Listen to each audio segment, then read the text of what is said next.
안녕하세요. 정동섭의 민법, 민사특별법 맞서북입니다.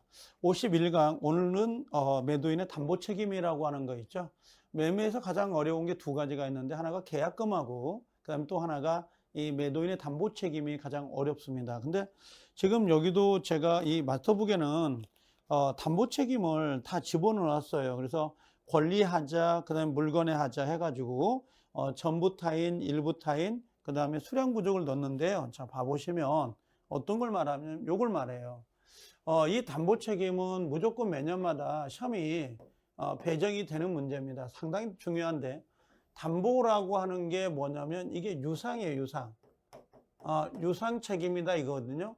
만약에 무상일 때는 담보 책임이 나올 수가 없어요. 유상일 때만 담보 책임이 나오는데요. 담보 책임은 크게 권리하자가 있고 또 하나가 뭐가 있냐면 물건의 하자, 이렇게 두 가지로 구별할 수가 있는데요. 우리 시험에서는 권리하자 쪽에다가 문제를 가장 많이 내죠. 여기 권리에다가. 근데 이 권리가 이렇게 나눠놓고 보면 권리하자에는 첫 번째는 전부가 타인인 경우가 있고요. 그 다음에 두 번째는 일부가 타인인 경우가 있어요. 일부 타인이. 그 다음에 세 번째로는 수량 부족이다라고 하는 거 있죠. 수량 부족이 들어올 수 있고, 그 다음에 네 번째로는 수량 부족, 네 번째는 제한 물권이 들어올 수가 있습니다.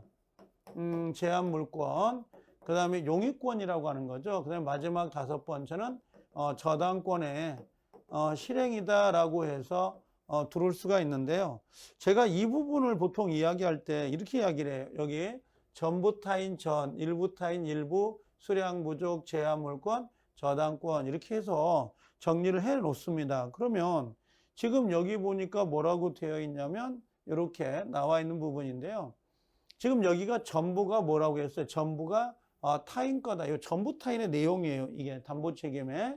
그 다음에 여기 쭉 내려오면 일부 타인하고 들어오죠. 일부가 타인 거다. 일부 타인. 그 다음에 쭉 내려오면 여기 마지막으로 수량 부족. 수량 부족이라든지 일부 멸시를 하는데 전 수량 부족으로 보통 외우죠. 그 다음에 뭐가 들어와 있냐면 제한 물권이다라고 하는 게 있죠. 이건 제한 물권은 정확히는 아니에요. 용의권에 의한 제한인데 전 제한 물권. 마지막으로 뭐가 있어요? 여기 저당권, 전세권 실행, 요 저당권의 실행이다라고 하는 부분이에요.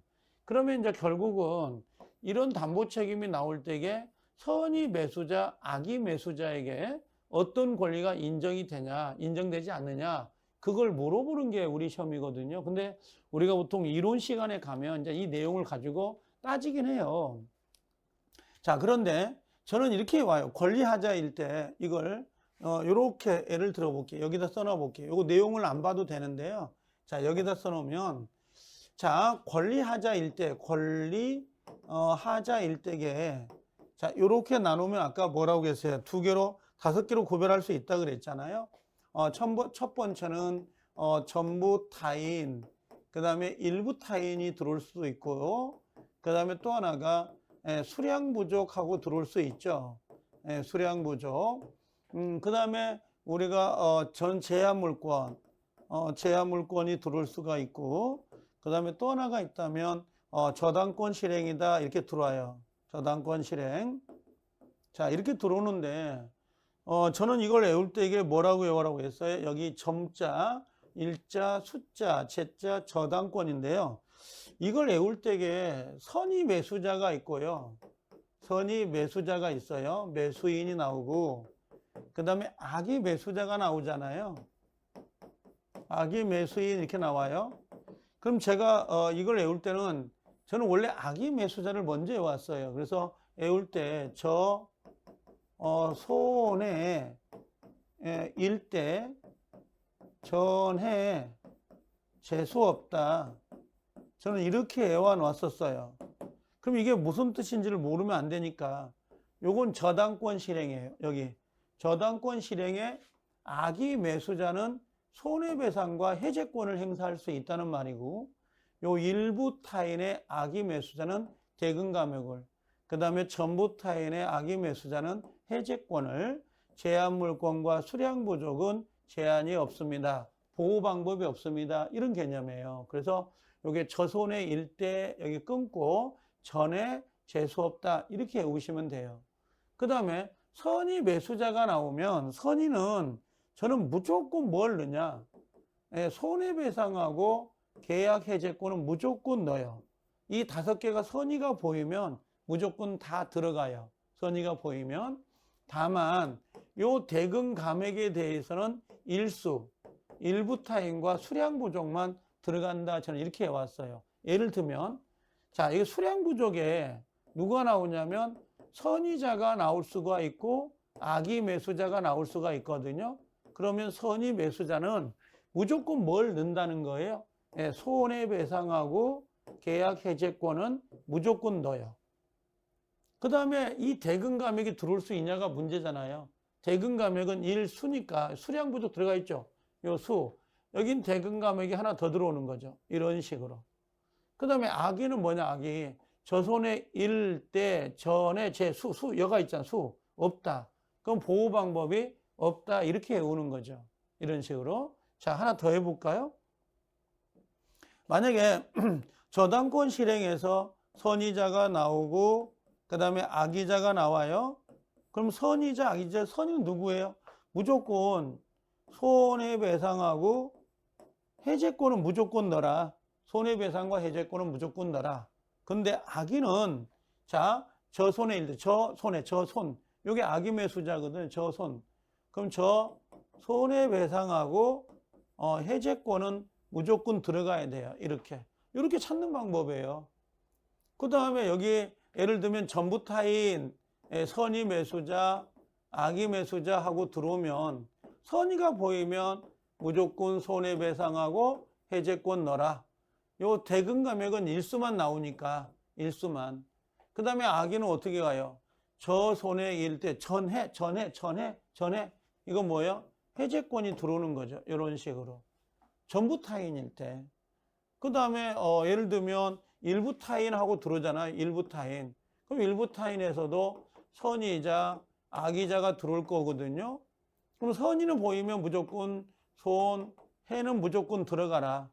그럼 대금 감액이 일수가 나오니까 이 일부 타인 있잖아요. 그러면 여기다가 대금 감액을 하나 더 넣는 거죠. 그 다음에 악의 매수자, 저손해 일대, 일대 대금 감액은 있네요. 이렇게 대금 감액. 그래서 2개가 들어오는 거죠. 이런 식으로. 그 다음에 제한 물권하고 들어오죠. 요 제한 물권. 제한 물권은 어떻게 들어가요? 선의자가 있고, 악의자가 있는데, 선의, 악의. 자, 선의는 무조건 뭘 넣어야 돼요? 손해배상하고, 해제권은 무조건 들어가야 돼, 선의는요. 그 다음에 악의는, 자, 저손해 일대 전에 재수 없다. 재수 없다. 아예 보호 방법이 없잖아. 이렇게 해요. 지금 요걸 찾는 방법이에요. 근데 요걸 우리가 지금 여기 나와 있는 것처럼 요걸 가지고 찾으려면 어려워요. 그래서 제가 이렇게 정리를 해놨으니까 혹시 공부하실 때에 자 요렇게 요거 선의자와 요 악의자 할 때 요런 식으로 해가지고 외워서 요걸 구별하는 게 가장 좋아요. 선의자, 악의자 구별해가지고. 그 다음에 또 하나는 여러분들 그 제척기간이라는 게 있잖아요. 제척기간은 행사 기간을 말하는 거거든요. 그래서 이렇게 나누어가지고 예를 들면 여기가 계약한 날로부터 1년이라고 하면 이 정도가 될 거 아니에요. 근데 만약에 하자 있음을 안날로부터 1년 그러면 얘는 여기서 이만큼 길어질 거예요. 그럼 당연히 계약한 날 요건 누구를 말하겠어요? 악이 짧은 거, 악이 긴 거 뭐예요? 선의. 그래서 안날 그러면 선의, 한날 그러면 악이. 짧은 건 악의자 주고 긴 건 선의를 주는 거죠. 단 조심할 것은 지금 여기가 5개잖아요. 여기가 지금 5개거든요. 권리하자가. 근데 권리하자 5개 중에서 뭐가 없는 거야? 여기 전부 타인 있잖아요. 요 전부 타인. 요 전부 타인하고 그 다음에 요 저당권 실행. 요 전부 타인하고 저당권 실행은 매수자가 전혀 어떤 권리를 취득한 게 없어요. 그래서 이 매수자는 제척 기간에 제한이 없어요. 두 가지는. 그래서 전부 타인하고 저당권이 실행됐다는 건 경매잖아요. 그럼 전혀 매수자가 취득한 게 없기 때문에 당연히 뭐라고요? 경매를 요건 경매가 넘어가 버린 거고 전부 타인 것이 된 거니까 당연히 뭐라고요? 제척 기간 두 개는 없어요. 이건요. 그럼 제척 기간이 있는 건 일부 타인 수량 부족 제한 물권 요것만 제척 기간이 있다는 거. 한 날 짧은 건 아기, 안 날, 긴 건 선이 이렇게 기억하면 돼요. 그리고 전부 다 1년이에요. 제척 기간은. 자, 그래서 이게 권리하자를 이렇게 해서 정리하는 게 가장 좋아요. 이게. 그 다음에 또 하나는 우리 시험에서 물건의 하자가 나오는 경우가 있는데요.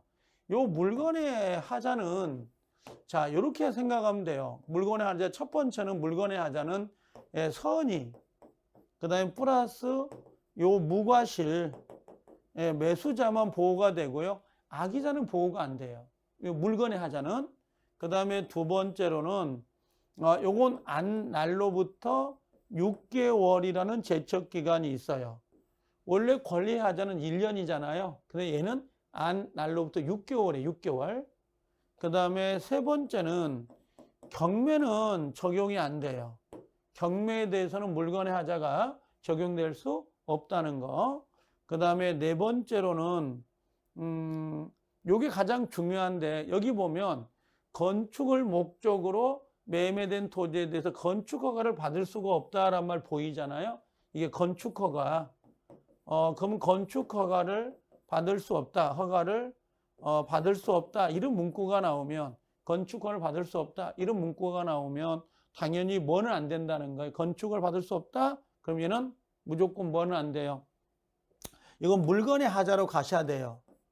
이걸 권리 하자로 넣으면 안 돼요. 이건 물건의 하자로 빼가지고 답을 찾아야 된다는 거. 그래서 일단 요 네 가지만 체크하고 계시라라고 부탁을 드려요. 물건의 하자는. 권리 하자가 가장 중요해요. 권리 하자는 저 손에 일 때 요거 아까 요거 꼭 외우셔야 되는 겁니다. 요 부분. 악의는 저 손에 일 때 전에 재수 없다.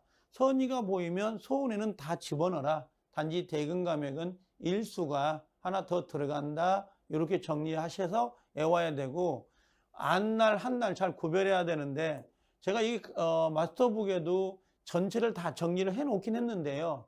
이걸 보아가지고는 답을 찾을 때 시간이 너무 많이 걸려요. 그래서 요걸 먼저 외우고 계시면 우리가 문제를 풀 때 이걸 적용시키는 건 요건 앞으로도 계속 이야기를 할 거거든요. 요 이야기를 계속 본 수업에서도. 그래서 요거 문제를 풀 때 연결을 할 테니까 요걸 먼저 좀 외워 주십사 하고 부탁을 드릴 겁니다. 그래서 지금 여기 담보 책임은 우리가 126페이지부터 지금 내가 127, 158까지 9까지 지금 정리를 해놨어요. 사례까지. 그래서 나중에 본 수업 들어가면 요 사례 부분도 제가 연결을 해서 풀어드릴 거거든요. 지금은 가장 중요한 게 요거예요. 요거하고 그 다음에 여러분들이 해야 될 것은 요 물건의 하자. 요 네 가지. 요걸 좀 반드시 외우셔야 되고요. 그 다음에 요 부분에 내려오면 경매가 있어요. 요건 아직 손댈 건 아니고요. 그 다음에 여기 사례가 나오잖아요. 요 사례를 제가 나중에 가서 그 문제를 넣어가지고 풀어낼 거예요. 그래서 요건 그대로 놔두시고 넘어가셔도 됩니다. 아셨죠? 자, 그래서 요 담보 책임이 의외로 뭔가 물건이 좀 어려워요. 그래서 제가 시험에 나오면 담보 책임은 지문이 좀 길다 그러면 넘어가셔도 됩니다. 안 풀어도 됩니다. 라고까지 이야기를 해드려요. 이건요. 그래서 우리가 손대지 않고 넘어가도 지장이 없는 것. 단, 매매에서는 반드시 계약금하고 요 담보 책임이 시험에 나오지만 계약금은 꼭 기억하고 가셔야 되고, 그다음에 담보 책임, 요거 아까 저 손에 일 때 전에 재수 없다. 그 다음에 선의 매수자는 반드시 소원회는 무조건 들어가고요. 대금 감액은 일부 타인하고 수량 부족만 들어간다는 거. 그 다음에 선의자는 안 날로부터 1년, 악의자는 한 날로부터 1년이고요. 저당권 실행하고 전부 타인은 당연히 제척기간이 없다. 이 정도만 제가 숙지하고 오시면 제가 문제를 풀 때 연결을 해드릴 거예요. 그렇게 정리하시면 될 거예요. 자, 그래서 이번 시간에는 우리가 이 담보 책임이라고 하는 거, 요게 약간 좀 어렵습니다. 그래서 내용을 정리해 놓았으니까 그것만 제가 부탁드린 것만 해 오시면 될 것 같아요. 자, 고생들 하셨어요.